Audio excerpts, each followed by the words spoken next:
Salut Guillaume. Salut. Bon, bienvenue. Merci. Tu viens un peu de temps en temps de la région ou pas du tout? Un petit peu, j'ai des amis dans le coin. Ouais. Ok, cool. Alors, pour introduire ce talk, bon, tout le monde du coup a vu de quelle société on parlait. On va faire un petit sondage. Qui parmi vous a déjà entendu parler d'Agricool? Cool. Vous avez déjà une bonne notoriété. Alors pour ceux qui ne connaissent pas, est-ce que tu peux nous expliquer en quelques mots de quoi il s'agit? Et puis, je crois qu'après on aura un petit film. Oui, bien sûr. Et ben en fait, Agricool, donc nous on est deux fils d'agriculteurs, deux cofondateurs fils d'agriculteurs. Et Agricool, l'objectif c'est de cultiver des fruits et légumes qui soient excellents, donc qui aient du goût, et qui soient produits sans pesticides. Donc exactement comme ce avec quoi on a grandi à la campagne et qu'on ne retrouve plus tout simplement en ville. Ça te manquait à Paris Exactement, c'est exactement ça. L'idée c'était de justement pouvoir bénéficier de cette qualité de vie même en vivant dans une grande ville. Et donc pour ça, en fait, il faut produire localement. Et donc on transforme des containers et on recrée un paradis pour fruits et légumes à l'intérieur. Bon, on regarde la petite vidéo. C'est comme parti. ça, je pense que dans la salle, vous pourrez mieux voir à quoi ressemblent ces containers. Il nous est tous arrivé de confondre quelqu'un avec quelqu'un d'autre. Logiquement, on n'insiste pas. Alors pourquoi continuer de confondre cette fraise avec celle-ci? On est deux fils d'agriculteurs, et aujourd'hui, comme beaucoup d'entre vous, nous vivons dans une très grande ville. Les fruits et légumes que nous mangeons viennent de loin, beaucoup trop loin. Chaque goutte de pesticides, chaque kilomètre parcouru, chaque changement d'environnement a un impact sur la qualité des fruits et légumes qui perdent leur goût et leur valeur nutritive. Donc on a décidé de changer les choses. En transformant des conteneurs recyclés en un paradis pour les fruits et légumes.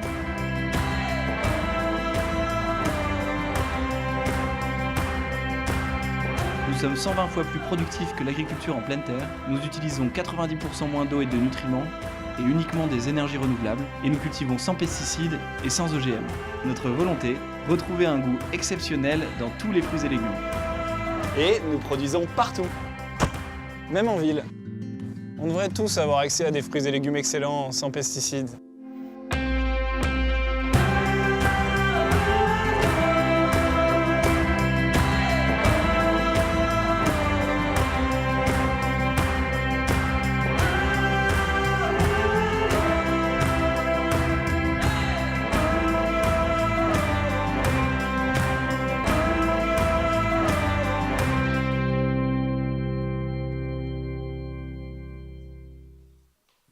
Ça donne envie. Alors, raconte-nous un peu, qu'est-ce qu'il y a dans ces conteneurs finalement pour que vous puissiez faire des fraises? Et peut-être explique-nous aussi pourquoi vous avez choisi les fraises comme premier fruit. Pourquoi on a choisi les fraises? C'était pour nous déjà vraiment le côté Madeleine de Proust. C'était un peu le symbole de justement la mission d'Agricool. On a vraiment grandi avec des super bonnes fraises et pour le coup c'est un des fruits pour lequel l'écart entre ce qu'on peut trouver dans une grande ville et ce qu'on peut retrouver dans un champ au printemps à la campagne est incroyable. Et puis il y a 91% des fraises qui contiennent des résidus de pesticides, c'est un des fruits les plus exposés. Donc c'était pour ça qu'on a choisi les fraises au départ. Et voilà, après on s'est lancé dans l'aventure, on s'est rendu compte que c'était quand même très compliqué. Et en fait, la raison pour laquelle elles n'ont peu de goût, en tout cas pas le même goût, à Paris par rapport à justement à si tu la cultives toi-même ou autre, c'est parce qu'elle est cultivée elle est récoltée trop tôt. Elle est cultivée trop loin en fait déjà. C'est-à-dire qu'en fait la moyenne, on le s'est dit dans la vidéo, mais la moyenne entre le champ et l'assiette en Europe c'est 1500 km. Et en fait c'est une distance qui croît en permanence. Il faut savoir qu'en France, on perd l'équivalent de 26 mètres carrés de terre agricole par seconde au profit de la ville. Et forcément, quand on y pense, c'est un petit peu logique puisqu'on est de plus en plus citadins et qu'on est de plus en plus nombreux.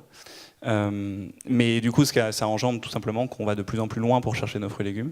Et en allant chercher des fruits et légumes à 1500 km, ce qui se passe, c'est qu'on a des fruits et légumes qui sont du coup cueillis trop tôt, donc tout simplement qui ont moins de goût et moins de valeur nutritive, qui sont moins mûrs.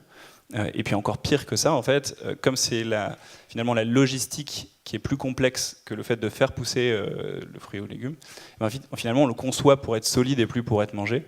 Donc c'est pour ça qu'on se retrouve avec ces fameuses tomates avec lesquelles on pourrait jouer au tennis de table, qui peuvent durer 15 jours, qui ont une peau épaisse de 5 mm, mais avec de l'eau dedans. En fait, on a créé des coquilles vides, mais qui voyagent très bien. Alors on ne peut pas spécialement rendre quelqu'un responsable de ça, tout simplement parce que ça a été une solution qu'on a essayé de trouver pour juste pas avoir des fruits pourris partout dans nos assiettes en permanence. Maintenant, il faut trouver une solution justement pour pouvoir produire localement plutôt que aider les fruits et légumes à voyager, quoi. Alors du coup, pourquoi des conteneurs? Et déjà, qu'est-ce qu'il y a dans ces conteneurs? Ouais, alors en fait, pour faire le lien avec la question d'avant, à partir du moment où on se dit qu'il faut produire localement et qu'on est 80% de citadins, il faut produire en ville. Mais si on veut produire en ville, on ne peut pas copier et coller la technique qu'on utilise à la campagne. Parce qu'en fait, ce qui se passe, c'est qu'il faut, il faut une production beaucoup plus productive à partir du moment où le terrain est précieux. Et donc nous, la réflexion qu'on a eue, c'est de dire comment on peut faire pour être beaucoup plus productif au mètre carré qu'avec un champ classique. Et c'est là qu'on a pensé en fait à ce qu'on appelle l'indoor farming, donc produire en univers intérieur, parce qu'on peut produire de manière stable sur l'année. On peut créer en fait des conditions qui sont vraiment parfaites, donc qui sont plus productives. Et puis on peut aussi s'amuser à produire en 3D, donc comme on a vu sur la vidéo, c'est-à-dire sur des murs végétaux. Ok, et donc dedans, à l'intérieur, donc vous avez mis des LED, vous contrôlez l'atmosphère, Ouais, alors en fait l'arrosage.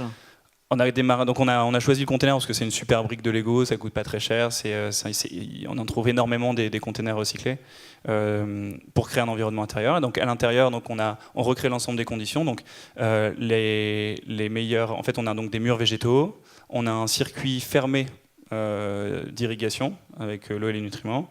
Ce qui fait qu'en fait on utilise 90% moins d'eau parce qu'on n'a pas d'érosion, pas d'évaporation, etc. Enfin, il y a pas on n'évacue pas d'eau usagée. C'est vraiment circuit fermé. Ensuite, on a donc de la lumière. Ça a été un challenge extrêmement complexe, donc pour lequel on reproduit ce que le fraisier a besoin avec des LED. Donc le bon spectre, la bonne intensité lumineuse, etc. C'est très complexe. Ensuite, on recrée un climat idéal à l'intérieur. Donc la bonne température le jour, la bonne température la nuit, le bon taux de CO2, l'ensemble des éléments nécessaires au niveau de l'air. Et puis on recrée un écosystème à l'intérieur, c'est-à-dire que pour éviter d'utiliser des pesticides, on utilise ce qu'on appelle la protection biologique intégrée. Donc c'est des insectes qui vont protéger l'environnement contre des maladies qui pourraient arriver. On utilise des bourdons pour polliniser. Voilà, donc il y a vraiment un écosystème à l'intérieur. C'est pas du tout aseptisé pour justement obtenir les meilleures conditions et permettre de produire de manière 120 fois plus productive que finalement ce qu'on retrouve en pleine terre, sans pour autant utiliser de pesticides et en utilisant des énergies renouvelables. Il y a pas mal d'investisseurs, quand tu rencontres des investisseurs qui généralement te posent la question pourquoi maintenant? En gros, pourquoi un projet comme Agricool, il n'est pas sorti il y a 5 ans pourquoi il n'y avait pas eu de boîte comme ça? Est-ce que c'est justement, tu parlais des LED, est-ce que c'est ce genre de choses, genre de technologie qui aujourd'hui est disponible entre guillemets à bas coût? Je pense qu'il y a 2 sujets pour répondre à ta question. Le sujet technologique est clairement un sujet. En fait, avant, on avait des LED qui étaient vraiment de mauvaise qualité ou qui chauffaient, etc., et qui posaient problème. Aujourd'hui, on a dû créer cette technologie, mais on a pu la créer.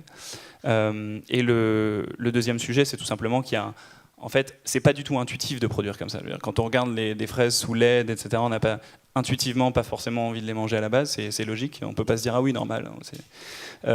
Donc il faut forcément avoir ce recul de se dire non mais là on est arrivé à un point de non-retour avec ce qui se passe aujourd'hui. On marche sur la tête. Il faut trouver des nouvelles solutions. Donc testons et regardons ce qui se passe. Et donc en fait on a vraiment une énorme écoute de la part de tout le monde qui est prêt justement à supprimer les certitudes et à repenser le modèle, ce qui n'était pas forcément le cas peut-être il y a 10 ans ou il y a 20 ans. Et comment vous avez testé au début? Parce que j'imagine que vous n'avez pas pu lever des fonds directs pour acheter un conteneur, ainsi de suite. Donc vous avez dû tester à petite échelle avant c'est quelque chose pour qui en arriver effet à convaincre du monde. Un truc très complexe pour Agricool parce qu'on est une start-up comme les autres. On a démarré avec 100 €, mais on fait des fraises et on fait de la recherche agronomique. On a démarré en construisant notre premier container tout seul à 2 avec Gonzague dans la cour de la ferme. Donc c'était vraiment un truc de base, mais qui a permis de produire des fraises qui avaient du goût. Donc déjà de tacler ce premier truc qui était ok, des fraises peuvent avoir du goût comme ça. Ensuite, on a récolté 500 000 € pour démarrer. Là, on a recruté des premiers salariés. Et en fait, on a fait plein de tests. C'est-à-dire qu'on fait des micro-containers de 4 mètres carrés.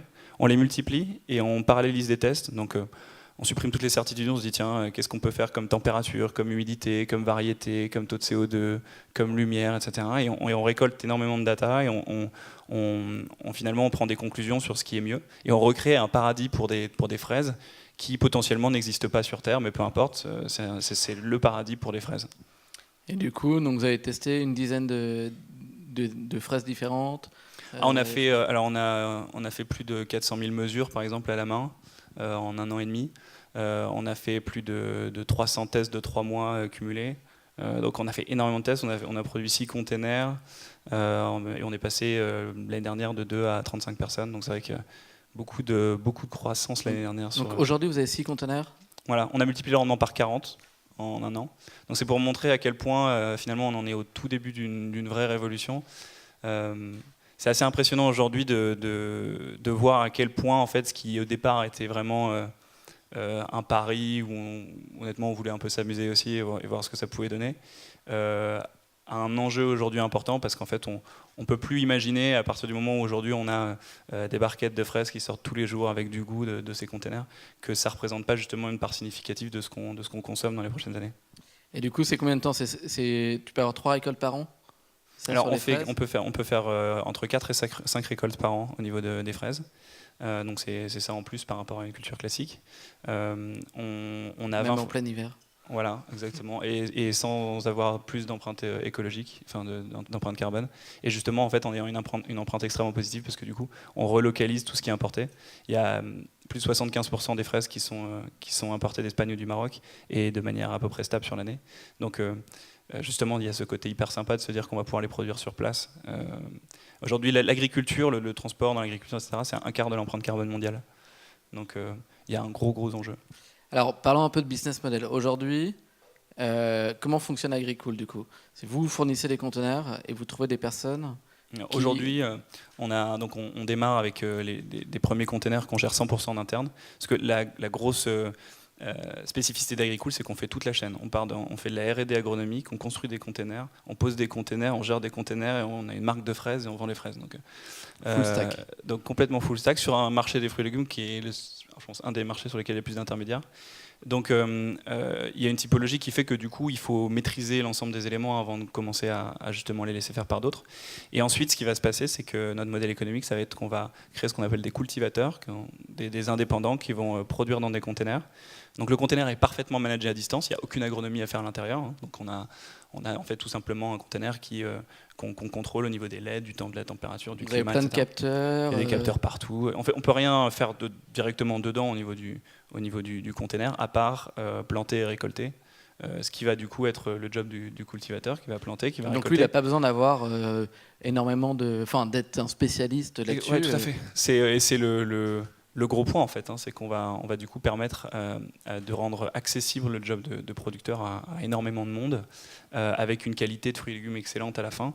Et justement, du coup, le cultivateur va passer une grosse partie de son temps, probablement un tiers, à distribuer et du coup à créer du lien avec le consommateur, ce qui a été complètement perdu aujourd'hui. Et c'est lui qui doit trouver les clients ou c'est vous qui les trouvez Alors il va y avoir un petit peu des deux. Si le cultivateur est directement au cœur de la ville, dans la rue, comme on a des emplacements, là par exemple on va avoir un container à côté de la station F à Paris, dans la rue. Typiquement là il y aura énormément de monde partout tout le temps, il va pouvoir vendre directement.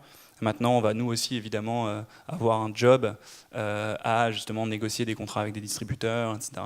pour que les cultivateurs puissent livrer des chaînes de distribution plus classiques. Impressionnant. Alors dis-nous un peu où tu vois, en préparant cette interview, on a un peu discuté et je te disais jusqu'où ça peut aller, parce qu'en fait quand on y réfléchit, on se dit mais bon, Agricool, il y a le goût, mais il y a aussi même la faim dans le monde et ainsi de suite. Alors où tu vois Agricool, c'est quoi pour toi les next steps, déjà on va dire à court ou moyen terme et même à long terme, jusqu'où ça peut aller? Ouais, c'est hyper passionnant de penser à tout ça, parce qu'en fait, pour la première fois, ce qu'on se rend compte, c'est qu'on crée un moyen de production agricole qui puisse être parfaitement démultipliable, réplicable, et pour lesquels justement on n'est pas forcément besoin d'avoir fait un PhD en agronomie pour le gérer. Ça veut dire quoi? Ça veut dire que du coup, plus on va le multiplier, plus ces fruits et légumes vont pouvoir être accessibles. Aujourd'hui, un container, pour donner un ordre d'idée, un prototype, ça coûte 100 000 €. On sait déjà que quand on en aura produit 100, ils coûteront 50 000 €. On sait que quand ils sont... C'est l'horizon de temps, c'est quoi? Donc 2018 les 100, c'est 2018-2019. Ouais. Et ensuite, à partir du moment où on va vraiment pouvoir le multiplier, on va pouvoir descendre probablement entre 20 et 30 000 € assez rapidement. Ça veut dire quoi? Ça veut dire que tout suit, quoi. Les fruits et légumes vont pouvoir bénéficier de cette chute-là. Et c'est hyper inspirant parce que ça veut dire que, je peux faire une petite parenthèse, aujourd'hui, quand on rentre dans un magasin bio, c'est une preuve de richesse. C'est extrêmement grave, mais c'est le cas. C'est-à-dire qu'aujourd'hui, si on veut manger des fruits et légumes sans pesticides dans une très grande ville, c'est extrêmement cher, et ça fait peur à 80% de la population. C'est pas normal. Donc, à partir du moment où on va pouvoir justement diminuer le prix des fruits et légumes sans pesticides, on va pouvoir rendre accès à cette, on va dire, cette qualité de vie à des gens qui ont moins les moyens. Et ça, c'est assez incroyable de pouvoir le faire. Et la technologie que vous êtes en train de développer, donc là aujourd'hui c'est des fraises, je crois à court terme ça va être des tomates. Ça peut marcher avec d'autres, enfin avec des arbres fruitiers, ça peut marcher avec ce genre de choses. En soi, ça peut marcher avec tout. Après, il y a un horizon de temps, quoi, parce que mettre des arbres dans des conteneurs, c'est un peu complexe. Donc, on va commencer par attaquer tous les sujets. En fait, les sujets qui nous intéressent le plus, déjà, c'est on ouvre le frigo, qu'est-ce qu'on a chez nous, parce qu'il faut répondre à un vrai problème sociétal. Donc évidemment, il y a les fraises, mais il y a les tomates, les salades, les concombres, les courgettes, les poivrons, etc. Bon, déjà, si tu arrives à remplir les 3/4 du frigo avec des produits qui viennent de conteneurs, ce sera pas mal. Donc on va démarrer par ça, mais en effet, on peut faire tout type de fruits et légumes. En fait, techniquement, il n'y a aucune impossibilité, vraiment aucune. La question après, c'est que c'est vrai que moins en fait, ils prennent de place, plus on peut densifier la production, plus justement le modèle a du sens. Et puis après, il y a des fruits et légumes qui ont moins d'intérêt à court terme parce qu'ils se dégradent moins dans le temps. Des pommes de terre, c'est moins un problème que des tomates, par exemple. Mais voilà, donc on peut produire tout ça. Et donc, la question d'avant qui était assez inspirante, c'est de se dire, du coup, si on est capable de diviser le prix par 3 du container en passant de 1 à 1000, sachant que honnêtement, pour produire, je sais pas, même pas 20% des fruits et légumes de Paris, il en faudrait 3000, et qu'on peut faire ça pour toutes les plus grosses villes, on peut aisément imaginer que le prix des fruits et légumes pourrait chuter de manière importante et du coup offrir une qualité incroyable. Et à grande échelle, on doit pouvoir travailler sur des sujets justement de pays en développement. Et à grande échelle, tu penses que ce sera toujours des conteneurs ? Pas forcément. En fait, il y a un intérêt extrêmement important à rester sur ce sujet longtemps, parce qu'en fait, plus le produit est standardisé, plus justement on va être capable de diminuer les prix. Si on avait l'obligation, par exemple, j'ai un exemple sur la tomate, de travailler sur un autre sujet que le container parce que ça ne marche pas dans le container, on peut le faire, mais c'est juste que du coup, faut trouver un autre standard. Voilà, on recrée un autre standard et donc on diminue moins les coûts. Mais donc ça, il y a un intérêt à descendre les coûts en travaillant sur le même objet. On pense en fait tout simplement qu'il y aura 80% qui sera standard et 20% qui sera pas standard. Mais par contre, c'est pas la mission d'Agricool de vendre des containers ou de produire des containers. La mission d'Agricool, c'est de fournir des fruits et légumes qui soient meilleurs, qui soient plus sains. Et s'il faut passer par d'autres moyens, on passera par d'autres moyens. Ça me faisait un peu penser, en y réfléchissant depuis qu'on a préparé cette interview, aussi à tous les conteneurs d'hébergement de serveurs. Où parfois ils arrivent avec carrément des conteneurs qui sont pleins de serveurs. En fait, c'est plug and play. En gros, j'arrive et je branche et ça fonctionne. C'est pour ça qu'en fait, on croit moins au modèle des grosses fermes verticales, etc. Par exemple, des projets à 40 millions pour produire des fermes, etc. Parce que de la même manière que pour les serveurs, c'est plus intelligent de multiplier des entités qui coûtent moins cher pour leur faire diminuer leurs coûts, plutôt que créer des projets sur mesure en permanence qui coûtent une fortune. Et donc c'est le même fonctionnement, tout à fait. Et en termes de barrières à l'entrée, donc, parce qu'aujourd'hui donc, vous prouvez que c'est faisable, comment vous pouvez empêcher demain qu'un autre Agricool arrive en reprenant un peu le même concept ? On sait qu'il y aura du monde qui se mettra sur le sujet, et tant mieux honnêtement, parce que c'est un enjeu qui nous dépasse. Maintenant, clairement, ça fait maintenant 2 ans qu'on bosse jour et nuit dessus. Avec des compétences dans l'équipe qui sont assez incroyables, de physiologie végétale à l'ingénierie, en passant par tous les sujets agronomiques. On a 14 agronomes. Donc tu m'as dit, vous êtes 35 aujourd'hui. En gros, c'est quoi la répartition ? Il y a 14 agronomes, je synthétise, parce qu'après il y a plein de spécialités dans l'agronomie, mais en agronomie, on a 12 ingénieurs, et puis après, on a des achats, de la com, de la construction de containers, il y a tous les sujets. Donc c'est vrai que cette culture et cet assemblage de compétences est complètement incroyable. Ça ne s'est pas fait tout seul. Et voilà, donc clairement c'est possible de faire ce qu'on fait. Il faut passer dans tous les cas un minimum de 2 ans à 200%, peu importe les moyens en face, quoi. Et les moyens, justement, ça vous a demandé quoi en termes de moyens? Vous avez levé des fonds? Non, on a levé 500 000 euros après 3 mois en décembre 2015. On a levé 3,3 millions en septembre l'année dernière. Et voilà, donc c'est vrai qu'on a... C'est assez gourmand en capitaux. Oui, c'est assez lourd en capital, parce qu'évidemment on fait de la R&D. Donc honnêtement, on ne pensait pas qu'on serait capable de faire de la R&D en start-up et de lever des fonds sur ce sujet aujourd'hui.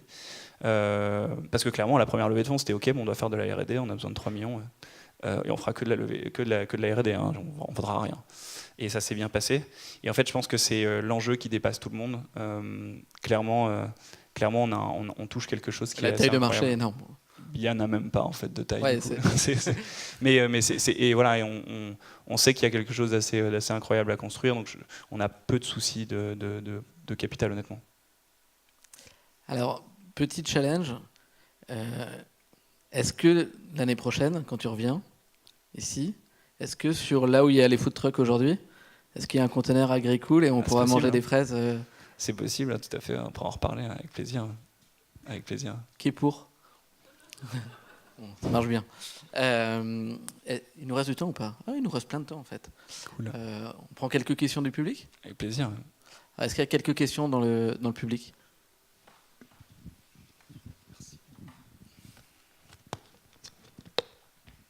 Bonjour, merci beaucoup. Quand tu dis que je suis ici, que tu vas potentiellement pouvoir diviser par 2 ou par 3 le prix des fraises ou le prix des tomates,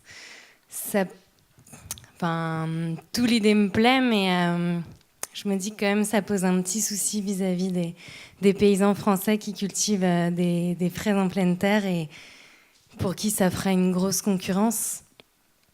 Qu'est-ce que tu en penses? Et surtout, si tu as des parents agriculteurs, qu'est-ce qu'ils en pensent aussi? Oui, tout à fait. Non, c'est une vraie question. En fait, le prix déjà des fruits et légumes dont on parle, c'est les fraises sans pesticides, donc c'est les fraises bio. Pour donner un exemple, le prix des fraises bio à Paris en ce moment, là, on a fait une étude de prix récemment, c'est 4,70 € la barquette de 250 grammes. Donc on est vraiment dans des coûts qui sont assez importants. Donc déjà on part de cette base-là, on ne parle pas d'une base de... Tu vois, pour te donner un exemple, les fruits et légumes produits chez les parents de Gonzague, mon associé, c'est 4 fois moins cher, hein, en partant du prix producteur. Donc déjà il faut prendre cette base-là en compte. Et en fait, ce qu'on va réduire surtout, c'est toute la chaîne, en fait. C'est-à-dire que tous les transporteurs, les intermédiaires, les distributeurs, etc. C'est surtout cette chaîne-là qui est réduite. Et ensuite, quand je dis diviser par 3, c'est pour lancer un peu l'inspiration, mais c'est une énorme échelle de temps, hein. Il faudrait pour ça multiplier les containers vraiment partout dans le monde. Et voilà, donc honnêtement, nous on sait qu'on va avoir un impact sur les producteurs qui font beaucoup voyager les fruits et légumes, ça c'est clair. Pour nous, même une fraise de Bretagne, ça n'a pas d'intérêt à Paris. Donc c'est clair que là-dessus, il y aura un sujet. Par contre, après, le producteur qui fait des fruits et légumes en pleine terre autour de la ville et qui le fait avec passion, et voilà, il n'aura jamais de problème. Aujourd'hui, on perd tellement de terre que justement la pression sur la terre augmente trop et il n'y aura jamais de problème à ce sujet-là. Ok, merci. Alors, on a des questions au fond. Bonjour, merci pour ton intervention et bravo. Ça fait quelques années que je te suis, notamment par The Family, et je voulais savoir c'est quoi l'apport de The Family, est-ce que ça vous a vraiment apporté? The Family nous a énormément apporté. La preuve, c'est que Oussama, il est au board d'Agricool, donc si on l'a mis au board, c'est qu'il y a des raisons. Oui, en fait, nous, on fait partie des projets qui ont été suivis très tôt par The Family parce que, par exemple, je suis rentré à The Family avec Oussama, on avait juste des fraises dans un appart, c'était 4 mois avant de construire le premier. Donc nous, on a eu énormément d'aide à tous les sujets, au niveau culturel, pour nous mettre dans le bon état d'esprit au niveau de l'ambition, au niveau des levées de fonds, au niveau du suivi, au niveau de la com, etc. Donc moi, je ne saurais que le recommander. Voilà. Après, je sais que c'est assez c'est assez différent entre tous les projets, hein, mais nous, on a eu un excellent suivi. Ouais.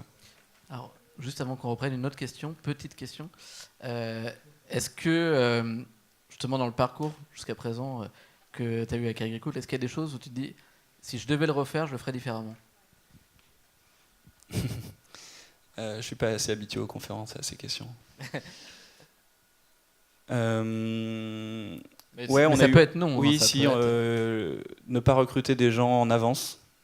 Parce qu'en fait, quand on a une ambition importante et qu'on est suivi par des gens qui ont beaucoup d'ambition, on a facilement des gens autour de nous qui nous poussent à accélérer, par exemple, les recrutements et recruter, je sais pas, un CEO parce qu'on va en avoir besoin, parce qu'on est jeune et que notre ambition est importante, etc. Jamais faire ça, vraiment recruter que au dernier moment quand c'est la guerre. C'est là que c'est utile. Donc nous, voilà, on a eu des recrutements comme ça qui nous ont coûté en temps, surtout, parce que c'était pas le moment. Ok, merci. Alors une autre question.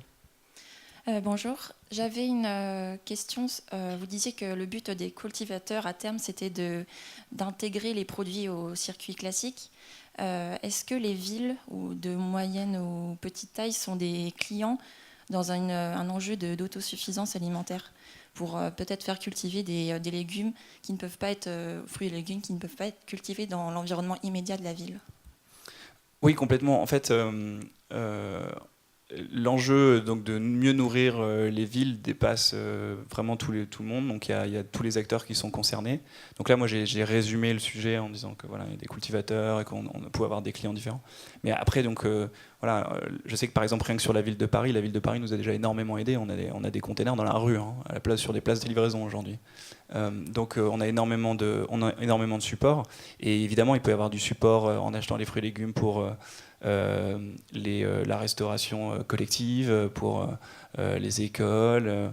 Ça peut être justement nous laisser de l'espace pour distribuer en direct à des endroits stratégiques de la ville. Enfin, il y a énormément de possibilités. Et oui, en effet, je sais que Paris, par exemple, a 3 jours d'autonomie alimentaire. Donc clairement, c'est des sujets qui sont vraiment très importants pour eux, donc qui vont évidemment essayer de pousser ce genre de projet à 200% dans tous les sens. Une autre question?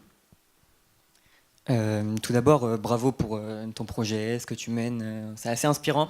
Je mène actuellement un projet avec un collègue au fond de la salle. Et tu fais partie des entreprises qui nous inspirent beaucoup. Et j'avais une question un petit peu plus technique, donc par rapport aux capteurs, tout ça. Donc c'était plus par rapport à la technologie que tu utilisais pour les capteurs. Si tu pouvais m'en dire un petit peu plus, sans indiscrétion.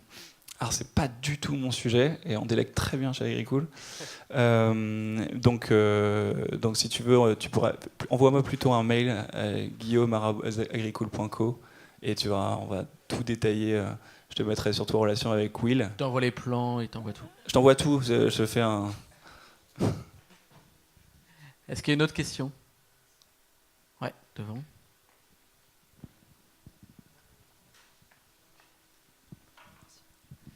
Oui, bonjour.